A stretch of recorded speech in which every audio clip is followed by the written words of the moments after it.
So, hello everyone, welcome back to this Panthera world. We are again here, guys, with this new NCERT latest edition for NEET 2026 4.0 Biology NCERT punch by Vipin Sharma sir. आज इस video में इस book का complete review करेंगे।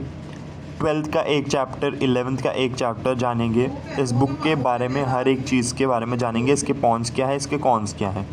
Preferences के बाद आपको यहाँ पर देखने को मिलता है बाय द ऑथर, और यहाँ पर आपको एक बेस्ट बात जो इस बुक की है वो है इधर नीट के चैप्टर वाइज वेटेज दी हुई है ईच एंड एवरी ईयर की।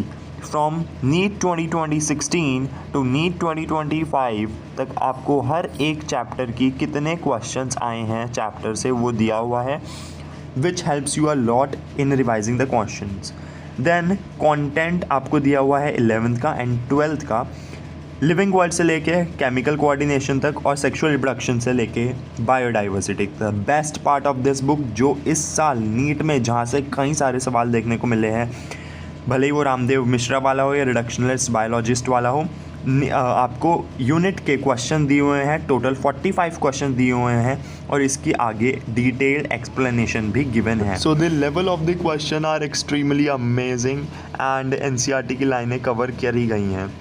11th की जर्नी बिगिन करते हैं विद द लिविंग वर्ल्ड। यहाँ पर आपको की पॉइंटर्स देखने को मिल जाती हैं, एनसीईआरटी पिक्स देखने को मिल जाती हैं, और यहाँ पर आपको चैप्टर वाइज क्वेश्चंस देखने को मिल जाते हैं। कितने साल में आए हुए हैं क्वेश्चन है, किस किस टॉपिक से आए हैं मेनली। एक बेहतरीन सा चार्ट आपको हर एक चैप्टर के स्टार्टिंग में देखने को मिलता है और फ्लो चार्ट की फॉर्म्स में हर एक चीज़ गिवन है, जो कि इसको फिंगर टिप से काफ़ी अलग बनाती है, क्योंकि फिंगर टिप्स में जो आपकी थ्योरी के फॉर्म में गिवन है। यहाँ पर आपको NCERT line by line true false and fill in the blanks देखने को मिल रहे हैं। इसका आंसर आपको क्यूआर कोड स्कैन करके मिलेगा और इसका आंसर लास्ट में गिवन नहीं है बुक के एंड में। देन आपको यहाँ पर टोटल 80 क्वेश्चंस देखने को मिल रहे हैं, एमसीक्यू और ट्रू द फॉल्स। इस चैप्टर से 80 question are more than sufficient. फिर देन आपको यहाँ पर एनसीईआरटी टॉपिक वाइज क्वेश्चंस देखने को मिलेंगे और यहाँ पर आप देख सकते हैं कि ये रैशनलाइज्ड कंटेंट दे रखा है, जो कि नीट के सिलेबस में है बट न्यू एनसीईआरटी में गिवन नहीं है गाइज, बी रिमेंबर दिस। फिर आपको हर एक भले ही वो फैमिली सोलेनेसी, मतलब जो एनसीईआरटी में गिवन है, नीट में भी गिवन है, जितनी भी फैमिलीज़ हैं उनसे भी क्वेश्चन बनाए हुए हैं। और यहाँ पर आप देखें तो मैच दी कॉलम्स वाले क्वेश्चंस आपको गिवन है। After that correct and incorrect MCQs, इनका लेवल एक्सट्रीमली अमेजिंग है और स्टेटमेंट बेस्ड क्वेश्चन दिए हुए हैं जो कि आपकी लॉजिकल थिंकिंग को टेस्ट करेंगे। असर्शन रीजन के बाद image based and sequence and multi correct answer वाले एमसीक्यूज दिए हुए हैं और ये हाइड ऑर्डर, मतलब एक्सट्रीमली अमेजिंग, मतलब सच में बहुत अमेजिंग क्वेश्चंस हैं। एनसीईआरटी एग्जाम्पलर को कवर करते हुए नीट और एम्स के पीवाईक्यू भी कवर करे गए हैं। आफ्टर दैट यहाँ पर आपको कंप्लीट आंसर की गिवन है, कंप्लीट चैप्टर की। 12th की स्टार्टिंग करते हैं अब। So this is your sexual reproduction in flowering plant, botany का फर्स्ट चैप्टर ऑफ 12। यहाँ पर भी सेम आपको चैप्टर में कितने क्वेश्चन किस टॉपिक से आए हैं वो बताया हुआ है, पास्ट 2016 से 2025 तक। एमॉर्फोफैलस का ब्यूटीफुल डायग्राम दिया हुआ है और यहाँ पर आप देख सकते हैं एनसीईआरटी के हर एक डायग्राम को कवर किया गया है और यहाँ पर फ्लो चार्ट की फॉर्म्स में हर एक चीज़ एक्सप्लेन की गई है। ईच एंड एवरी एनसीईआरटी का डायग्राम वॉज कवर्ड और आप यहाँ पर डिटेल्ड एक्सप्लेनेशन तो नहीं दी हुई है बट पॉइंट्स की फॉर्म में चीज़ों को एक्सप्लेन करने की कोशिश की है। Same as it is NCERT line की true false and fill in the blanks, जिससे आपको रिकॉल करने में चीज़ें काफ़ी आसान होंगी। देन आपके एमसीक्यू दिए हुए हैं और यहाँ टोटल लगभग 78 क्वेश्चंस गिवन है, जो कि इस चैप्टर के लिए थोड़े कम हो जाएंगे क्योंकि हर एक एनसीईआरटी की एक एक लाइन को कवर नहीं करा गया है जैसे बायोहैक में करा गया है। फिर यहाँ पर आपको कुछ क्वेश्चंस देखने को मिलते हैं, सेम एमसीक्यू क्वेश्चंस देखने को मिलेंगे, मैच द कॉलम देखने को मिलेंगे, करेक्ट एंड इनकरेक्ट क्वेश्चंस देखने को मिलेंगे। इनका लेवल सच में अच्छा है और आपको यहाँ पर स्टेटमेंट बेस्ड और असर्शन रीजन वाले क्वेश्चंस भी देखने को मिलते हैं। इमेज बेस्ड में ये वाला काफ़ी, मतलब एक्सट्रीमली हॉट टॉपिक होता है इस डायग्राम से क्वेश्चन आना, भले ही आया नहीं है बट आने की संभावना बहुत है। मतलब डायग्राम से बेस्ट क्वेश्चन बनाए हुए हैं, ये तो कहना पड़ेगा। फिर सीक्वेंस वाले क्वेश्चंस, वही सेम चीज़ आपको एनसीईआरटी एग्जाम्पलर, नीट और एम्स के पीवाईक्यूज़ भी देखने को मिल रहे हैं।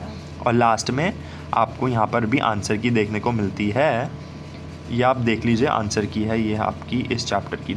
ओके, तो questions are more than sufficient, but एक चीज़ इसकी एक्सप्लेनेशन आपको पीछे दी हुई है। और मैं आपको बताऊं कि जो एक्सप्लेनेशंस है ना, वो स्टार्टिंग में जो आपको MCQ क्वेश्चंस दिए हुए हैं उसकी नहीं दी हुए है, उसके बाद जो इस करेक्ट इनकरेक्ट वाले MCQ हैं उनकी एक्सप्लेनेशन आपको दी हुई है, और उसके बाद जो NCERT एग्जाम्पलर है उनकी दी हुई है। बट इनिशियली वाले जो MCQ हैं उनकी एक्सप्लेनेशन नहीं दी हुई है, तो उसको आपको सिर्फ आंसर की से ही मैच करने होंगे उसके आंसर। यहाँ पर नीट 2025 का सॉल्व्ड पेपर दिया हुआ है, सिर्फ नीट 2025 का दिया हुआ है। अगर प्रीवियस ईयर मोर ईयर का देते तो ज़्यादा बेटर होता, बट कोई बात नहीं, 2025 का इस मोर देन सफिशिएंट, काफ़ी अच्छा पेपर आया था। तो आपकी काफ़ी सारी लाइंस NCERT की भी कवर हो चुकी हैं, और यहाँ पर एक्सप्लेनेशन दी हुई है और साथ ही साथ आंसर की भी दी हुई है। अब इस बुक के काफ़ी सारे ड्रॉबैक्स भी हैं जो मेरे को लगते हैं आपको बताने चाहिए, कि इसमें जो ट्रू फॉल्स और MCQ वाले क्वेश्चंस हैं उनका लेवल लिटिल बिट लो है, मतलब काफ़ी कॉन्सेप्चुअलाइज करके क्वेश्चन नहीं बनाए हुए हैं। बाकी और जो सेक्शंस हैं उनमें काफ़ी अच्छे क्वेश्चंस बनाए हुए हैं। और जैसे इस बार एक क्वेश्चन आया था, आपको याद होगा कि वो गोल्जी कॉम्प्लेक्स से आया था, तो उसकी एक्सप्लेनेशन मतलब अच्छे से दी हुई है क्योंकि इस साल क्वेश्चन आया था, बट उससे NCERT की लाइन से उधर क्वेश्चन नहीं बनाया हुआ था, और क्लोरोप्लास्ट माइटोकॉन्ड्रिया वाला भी नहीं बनाया हुआ था।